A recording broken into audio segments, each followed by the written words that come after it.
Kan tadi sudah dibacakan semua ya pertimbangan majelis bahwa ada perbedaan. Kalau di PN itu tidak terbukti, di pengadilan tinggi menurut majelis hakim pengadilan tinggi itu terbukti juga pencucian uangnya. Ya, jadi dua dakwaan kumulatif itu terbukti. Itu pertimbangan majelis tadi. Menerima permintaan banding dari penuntut umum dan terdakwa Nikita Mirzani tersebut, mengubah putusan Pengadilan Negeri Jakarta Selatan nomor 262/Pitsus/2025 PN Jakarta Selatan tanggal 28 Oktober 2025 yang dimintakan banding tersebut mengenai kualifikasi tindak pidana dan pidana yang dijatuhkan sehingga amat selengkapnya sebagai berikut.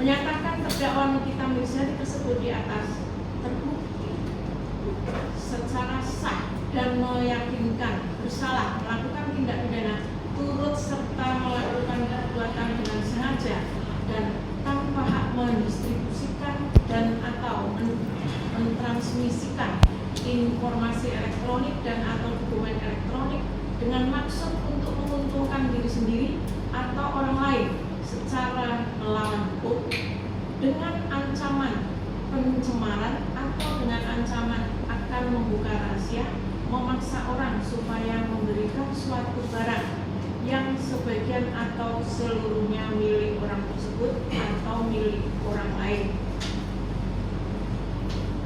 dan turut serta melakukan tindak pidana pencucian uang sebagaimana dalam dakwaan alternatif ke-1 pertama dan kedua penuntut umum, menjatuhkan pidana kepada terdakwa oleh karena itu dengan pidana penjara selama 6 tahun, pidana denda sejumlah 1 miliar rupiah dengan ketentuan apabila pidana denda tersebut tidak dibayar diganti dengan pidana kurungan selama 3 bulan.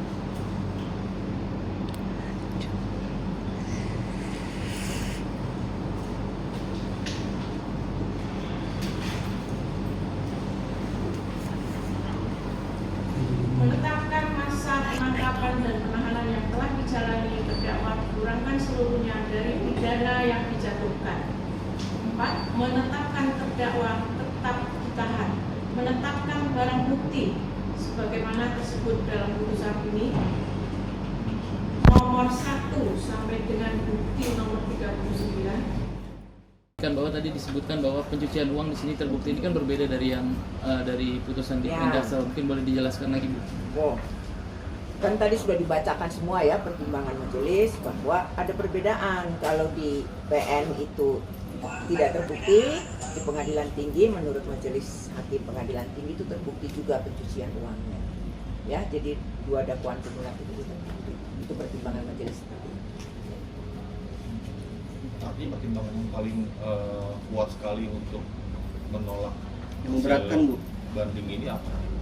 Yang apa? Yang paling berat memberatkan dari bandingnya nih kita, Bu. Nah, tadi kan sudah disampaikan dalam pertimbangan itu. Kalau di PN terbukti hanya 1, kan ya, IT-nya ya, undang-undang IT-nya. Kalau di pengadilan tinggi terbukti dua-duanya, IT dan juga pencucian uang. Maksudnya diperjelas gitu, Bu, apa pertimbangannya apa sampai TPP-nya itu bisa naik lagi ya di sana? Tadi kan sudah dibacakan oleh majelis pertimbangan lengkapnya, ya. Pertimbangan lengkap sudah dibacakan tadi oleh majelis, terbukti semuanya. Kalau di pengadilan negeri apa terbukti? TPPU tidak kan? Enggak. Nah, tidak terbukti. Berarti 6 Pengadilan tahun tinggi terbukti. 6 tahun ini atas pemerasan dan TPPU, Bu, ya? Iya, dua-duanya, ya. Itu kalau dipisahkan berapa, Bu? Pemerasan berapa? TPPU? Oh, nggak bisa. Nggak Bu, ya? Hukumannya itu sekaligus. Sekaligus ya, Bu? Iya. Kan dakwaannya kumulatif kan? Hukumannya juga kumulatif. Jadi tidak dipisahkan ya. Kalau pelanggaran yang pertama hukuman berapa, kedua berapa, jadi satu. dan untuk pengajuan kasasi mungkin dari hari ini berapa waktunya? Tadi juga sudah disampaikan oleh majelis kan 14 hari ya untuk kasasi.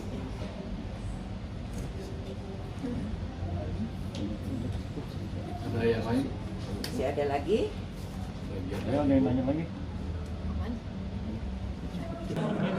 Menimbang bahwa arti kata menyembunyikan menurut Kamus Besar Bahasa Indonesia adalah menyimpan atau menutup sesuatu agar tidak terlihat, atau dengan sengaja tidak memperlihatkan atau memberitahukan sesuatu, merahasiakan. Sedangkan menyamarkan mengandung arti menjadikan atau menyebabkan samar, yaitu mengelirukan atau menyesatkan serta menyembunyikan maksud, perasaan atau identitas yang sebenarnya. Menimbang bahwa berdasarkan rangkaian tersebut di atas dihubungkan dengan arti kata menyembunyikan atau menyamarkan, maka terhadap elemen unsur selanjutnya dari pasal yang didakwakan penuntut umum, yaitu dengan tujuan menyembunyikan atau menyamarkan asal usul harta kekayaan, menurut majelis hakim tidaklah terpenuhi, karena sedari awal terdakwa memang menghendaki dan menginsafi perbuatannya sekiranya berhasil mendapat uang dari Resa Gladys Pretianisari, maka uang akan ditransferkan untuk pembayaran perumahan terdakwa dan sebagian diterimakan secara tunai. Sedangkan saksi Resa Gladys Pretianisari juga mengetahui uang ditransfer kepada PT Bumi Parama Wisesa atas nama terdakwa dan uang tunai diterimakan kepada saksi Ismail Marzuki, sehingga dalam hal ini sikap batin terdakwa maupun saksi Ismail Marzuki untuk menyembunyikan atau menyamarkan harta kekayaan hasil kejahatan tidaklah terpenuhi. Sifat hukum yang melekat dalam perbuatan tindak pidana pencucian uang berupa layering, placement maupun integration tidak terbukti atas perbuatan terdakwa. Menimbang bahwa oleh karena salah satu unsur dari pasal 3 Undang-Undang RI nomor 8 tahun 2010 tentang pencegahan dan pemberantasan tindak pidana pencucian uang, junto pasal 551 ke 1 KUHP tidak terpenuhi, maka terdakwa harus dinyatakan tidak terbukti melakukan tindak pidana sebagaimana didakwakan dalam dakwaan kumulatif kedua, dan unsur selanjutnya tidak perlu dipertimbangkan lagi. Menimbang bahwa terhadap pembelaan penasihat hukum terdakwa maupun pembelaan terdakwa sendiri yang pada pokoknya memohon agar dibebaskan dari seluruh dakwaan penuntut umum, menurut majelis hakim tidaklah dapat dibenarkan, oleh karena sebagaimana pertimbangan hukum yang telah diuraikan majelis hakim dalam pertimbangan hukum menyangkut dakwaan pertama alternatif ke-1 telah ternyata berdasarkan keseluruhan alat bukti yang diajukan di persidangan, terdakwa berdasarkan fakta-fakta hukum terungkap telah terbukti melakukan tindak pidana sebagaimana dakwaan pertama alternatif ke-1. Sedangkan terhadap dakwaan kumulatifnya yang kedua menyangkut tindak pidana pencucian uang, sebagaimana telah diuraikan dalam pertimbangan hukum di atas, di mana unsur pasal yang didakwakan ada yang tidak terpenuhi, sehingga terdakwa semata-mata hanya dipersalahkan melanggar dakwaan pertama alternatif ke-1 dan membebaskan terdakwa dari dakwaan kumulatif kedua. Menimbang bahwa dalam persidangan majelis tidak menemukan adanya hal-hal yang dapat menghapuskan pertanggungjawaban pidana, baik sebagai alasan pembenar dan atau alasan pemaaf, serta terdakwa mampu bertanggung jawab, maka terhadap terdakwa harus dinyatakan bersalah dan dijatuhi pidana. Menimbang bahwa oleh karena ancaman pidana pasal yang terbukti adalah kumulatif, penjara dan denda, maka kepada terdakwa selain dijatuhi pidana penjara juga dijatuhi pidana denda, dengan ketentuan apabila pidana denda tidak dibayar maka diganti pidana kurungan. Menimbang bahwa dalam perkara ini terhadap terdakwa telah dikenakan penangkapan dan penahanan yang sah, maka masa penangkapan dan penahanan tersebut haruslah dikurangkan seluruhnya dari pidana yang dijatuhkan. Menimbang bahwa oleh karena terdakwa ditahan dan penahanan terhadap terdakwa dilandasi alasan yang cukup, maka perlu ditetapkan agar terdakwa tetap berada dalam tahanan. Menimbang bahwa terhadap barang bukti yang diajukan di persidangan untuk selanjutnya dipertimbangkan sebagai berikut. 1. Satu buah sistem elektronik akun WhatsApp dengan nomor 081288779794 sampai dengan nomor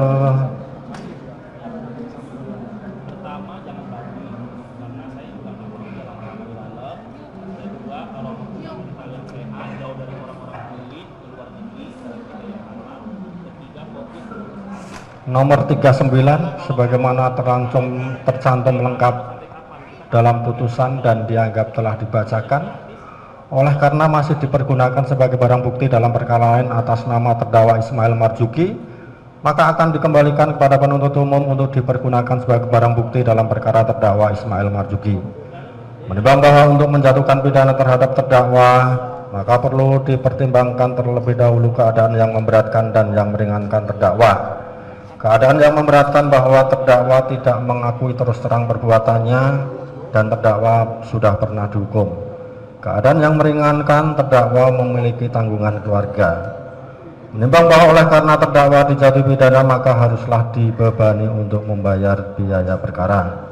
Mengingat pasal 45 ayat 10 huruf A jungto pasal 27B ayat 2 Undang-Undang RI nomor 11 tahun 2008 tentang informasi dan transaksi elektronik sebagaimana telah dirubah terakhir dengan Undang-Undang Republik Indonesia nomor 1 tahun 2024 tentang perubahan kedua atas Undang-Undang RI nomor 11 tahun 2008 tentang informasi transaksi elektronik jungto pasal 55 ayat 1 ke 1 Kitab Undang-Undang Hukum Pidana dan Undang-Undang nomor 8 tahun 81 tentang Hukum Acara Pidana serta peraturan perundangan lain yang bersangkutan mengadili 1. Menyatakan terdakwa Nikita Miryani tersebut di atas tidak terbukti secara sah dan meyakinkan bersalah melakukan tindak pidana turut serta melakukan perbuatan menempatkan, mentransfer, mengalihkan, membelanjakan, membayarkan, menghibahkan, menitipkan, membawa ke luar negeri, mengubah bentuk, menukarkan dengan mata uang atau surat berharga atau perbuatan lain atas harta kekayaan yang diketahuinya atau patut diduganya merupakan hasil tindak pidana sebagaimana dimaksud dalam pasal 2 ayat 1 dengan tujuan menyembunyikan atau menyamarkan asal usul harta kekayaan sebagaimana dakwaan kumulatif kedua penuntut umum. 2. Membebaskan terdakwa dari dakwaan kumulatif kedua penuntut umum. 3. Menyatakan terdakwa Nikita Miryani tersebut di atas terbukti secara sah dan meyakinkan bersalah melakukan tindak pidana turut serta melakukan perbuatan dengan sengaja dan tanpa hak mendistribusikan dan atau mentransmisikan informasi elektronik dan atau dokumen elektronik dengan maksud untuk menguntungkan diri sendiri atau orang lain secara melawan hukum dengan ancaman pencemaran atau dengan ancaman akan membuka rahasia, memaksa orang supaya memberikan suatu barang yang sebagian atau seluruhnya milik orang tersebut atau milik orang lain sebagaimana dalam dakwaan pertama alternatif ke-1 penuntut umum. 4. Menjatuhkan pidana kepada terdakwa oleh karena itu dengan pidana penjara selama 4 tahun dan pidana denda sejumlah 1 miliar rupiah dengan ketentuan apabila pidana denda tersebut tidak dibayar diganti dengan pidana kurungan selama 3 bulan. 5. Menetapkan masa penangkapan dan penahanan yang telah dijalani terdakwa dikurangkan seluruhnya dari pidana yang dijatuhkan. 6. Menetapkan terdakwa tetap ditahan. 7. Menetapkan barang bukti berupa 1. Satu buah sistem elektronik akun WhatsApp dengan nomor 081288779794 nomor 1 sampai dengan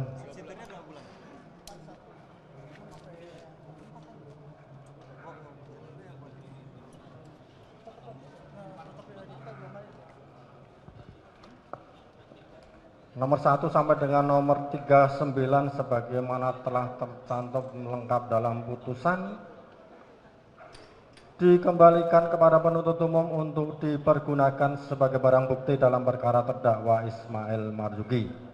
8. Membebankan kepada terdakwa untuk membayar biaya perkara sebesar Rp5.000. Demikian diputuskan dalam sidang permusyawaratan Majelis Hakim Pengadilan Negeri Jakarta Selatan pada hari Jumat tanggal 24 Oktober 2025 oleh kami Khairul Sholeh SH sebagai Hakim Ketua, Radityo Baskoro SH MKN dan Sulistyo Muhammad Dwi Putro SHMH masing-masing sebagai hakim anggota, dan diucapkan dalam sidang yang terbuka untuk umum pada hari Selasa tanggal 28 Oktober 2025 oleh Hakim Ketua dengan didampingi para hakim anggota tersebut, dibantu oleh Syarifuddin SH Panitera Pengganti pada Pengadilan Negeri Jakarta Selatan, serta dihadiri oleh Erdona Sihombing SH dan kawan-kawan penuntut umum dan terdakwa didampingi oleh penasihat hukumnya. Jadi demikian putusan yang telah dibacakan oleh majelis. Terhadap putusan tersebut baik terdakwa maupun penuntut umum punya hak sebagaimana telah disampaikan pada awal persidangan tadi, dan terhadap putusan ini nanti bisa langsung dilihat di SIPP pada hari ini juga akan kita upload. Jadi dengan telah dibacakannya putusan tersebut, maka untuk persidangan perkara terdakwa Nikita Merjani dengan nomor 362 Besus 2025 PN Jakarta Selatan sudah selesai dan sidang dinyatakan ditutup.